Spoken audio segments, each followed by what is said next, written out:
Fala, meu amigo. Episódio número 51 aqui do projeto Joe Biden. Eu estou mostrando na prática como é a aplicação de uma estratégia objetiva para day trade, também com gerenciamento de risco, tudo já controlado, tudo programado, né? Um projeto. Você sabe o que você vai fazer antes de que o trade, antes que o pregão abra, né? Não tem nada de improviso. Eu estou mostrando isso daqui para que você entenda que a curva de capital, quando você faz um backtest, ela é construída. Então o trader precisa entender o zoom ali, né? O dia a dia, o impacto que cada trade acontece para construir aquela curva que pode parecer muito bonita e parecer fácil de ser construída. Na verdade, não é. Ontem a gente só teve um trade aqui, então esse vídeo aqui seria muito curto. Vou aproveitar isso, eu vou aproveitar esse tempo extra que a gente tem para falar um pouquinho sobre gerenciamento de risco e comparar possíveis curvas que teriam aqui esse projeto desde o início lá, quando eu comecei no dia 16 de janeiro desse ano, tá bom? Vamos lá para minha tela, eu vou começar aqui te mostrando qual foi o trade de ontem. Esse daqui, em Blau 3, foi o único trade do dia e ele saiu com lucro. Beleza, vamos olhar na tela do Profit, deixa eu puxar isso daqui para cá. Na tela do Profit, vamos lá aqui, Blau 3. O sistema funciona como? Eu tenho essa linha aqui em azul, que é o ponto de entrada, né? O ponto de entrada que é construído com 1,5% a partir da mínima dos dois anteriores, tá? Você pega os dois candles anteriores, qual é a menor mínima, joga 1,5% para baixo, é o ponto de entrada. Tem um stop, 4% a partir da entrada, e a saída acontece no fechamento do pregão, tá? Se não der stop, você vai sair no fechamento do pregão, foi o que aconteceu aqui. Saímos aqui com 2,4% de lucro.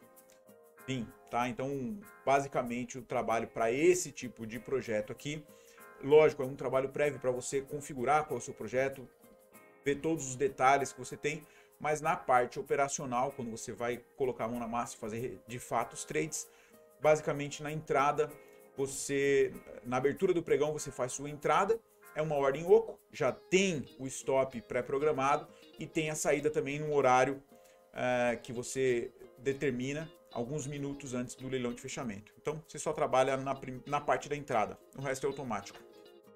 Beleza, vamos lá para o que eu quero falar sobre o backtest, né? Sobre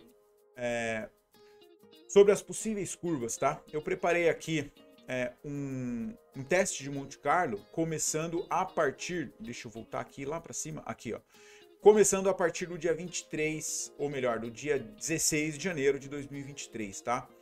Então, ele pegou aqui todas as datas possíveis, né? Todos os ativos do Ibra, verificou quando deu trade, quando deu entrada e quando não deu entrada e as saídas. E aí, de forma aleatória, ele produziu aqui várias possíveis curvas, tá? São 200 curvas.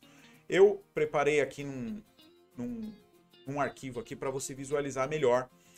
E aqui o ponto é o seguinte, vamos comparar essas curvas aqui com a minha, né? Só 200 curvas é pouco, você poderia fazer isso aqui com um número maior de curvas, tá?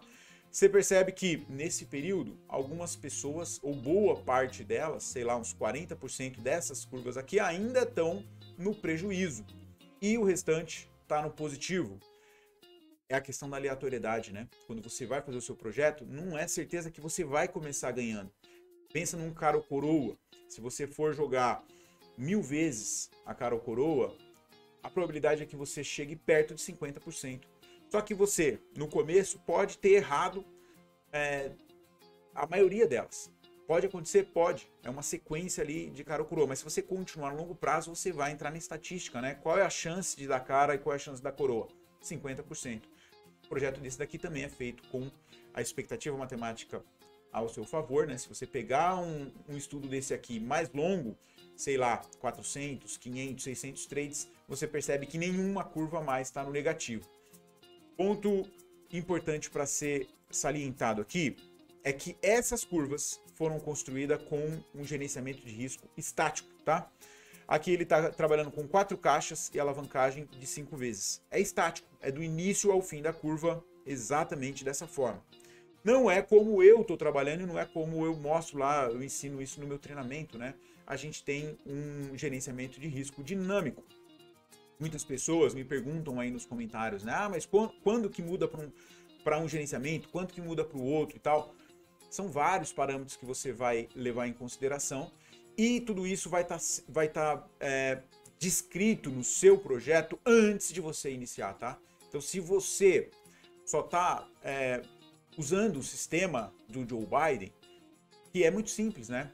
O ponto de entrada e o ponto de saída, se você entende isso e sai usando, você está com metade do seu projeto pronto. A outra metade é a parte do gerenciamento de risco. Quando que você vai... Qual seria o gatilho para você mudar algum parâmetro no seu gerenciamento? Para você ir um pouco mais rápido, ir um pouco mais devagar, mudar algum parâmetro do seu gerenciamento, né? Isso tem que estar previsto antes, tá? Então a minha curva aqui, ela tá diferente. Por quê? Porque tem gatilhos aqui para mudar de gerenciamento de risco. E por enquanto eu só apliquei 2 sistemas aqui, né? Nós temos 3 sistemas de gerenciamento de risco. O primeiro deles é o anti-quebra, é o mais simples e é o indicado para quem está começando, né? Então agora para mim eu estou usando o anti-quebra. Por quê? Porque eu estou num drawdown, né? Eu estou num momento ruim, então freio de mão puxado. O objetivo agora é bem mais suave do que foi isso daqui, ó. É bem mais suave do que essas curvas. Por enquanto, nesse momento eu já estava usando o segundo sistema, que é o Branca de Neve, que é para acelerar mais. Então aqui eu acelerei, começou a cair, opa! E aí você só percebe também depois, tá? Então você cai acelerado. Cai acelerado, aí você ativa o gatilho para voltar para o outro. Tá ativado ainda. Quando que eu vou passar para a próxima, de novo para o Branca de Neve, vou voltar a acelerar? Quando a minha curva de capital rompeu o topo anterior aqui, né? O topo histórico dele rompeu, opa, tá na hora de acelerar. Vou continuar acelerando, vai cair de novo, liga o outro e é assim, tá? É um gerenciamento de risco dinâmico que você deve pensar, deve colocar no seu projeto antes de você sair operando. O sistema de trade do Joe Biden, assim como tantos outros sistemas objetivos, eles são muito fáceis, tá? Tem um ponto de entrada, tem um ponto de saída, qualquer criança vai entender isso. O segredo está no seu gerenciamento de risco, beleza? Tudo isso daí, se aprofunda nesse tema, faça um bom gerenciamento de risco, faça um planejamento e aí sim você vai estar trabalhando com uma máquina que é o Joe Biden, né? Uma máquina de imprimir dinheiro que você vai conseguir lucro no longo prazo. E também não se engane, não é uma questão assim que você vai implementar e vai só ganhar, né? Vai só sair ganhando. Não, olha isso daqui. Se a gente pega, você já deve ter visto, se você olhar aqui uma curva de capital, ou melhor, um grupo de curvas de capital como esse daqui, como o teste de Monte Carlo, né? Só que num período mais longo, então ao invés de só 160 trades, se você começa a olhar 400, 500 trades, você vai ver que todas elas passam para o positivo. Isso usando um gerenciamento de risco estático. Quando ele fica dinâmico, aí a situação ainda é melhor, né? Porque o dinâmico ele tem 2 funções, né? Proteger o drawdown, na hora que você entra no drawdown, ele tem essa função, né, de não deixar despencar, não deixar você quebrar, ele não vai chegar aqui embaixo, olha isso aqui, ó, 75% de prejuízo. Se você usar um sistema de gerenciamento de risco, você vai gerenciar o risco de acontecer isso. Então você não vai ter um drawdown tão grande assim. Agora, os outros sistemas de gerenciamento de risco, ele tem a intenção, ele tem o desenho dele é para você conseguir acelerar. Então você, quando as coisas estiverem indo bem, você vai tender a ter uma curva mais arisca. Pode acontecer para cima ou para baixo, né? Então se acontecer para cima, você vai crescer muito rápido. Só que você só pode fazer isso no momento certo, tá? Isso daqui é um conceito que você deve aplicar no seu sistema de gerenciamento, tá bom? Vou te pedir para você deixar o like aí. Se você não for inscrito no canal ainda, se inscreve aí e a gente se vê amanhã. Valeu, um abraço, tchau.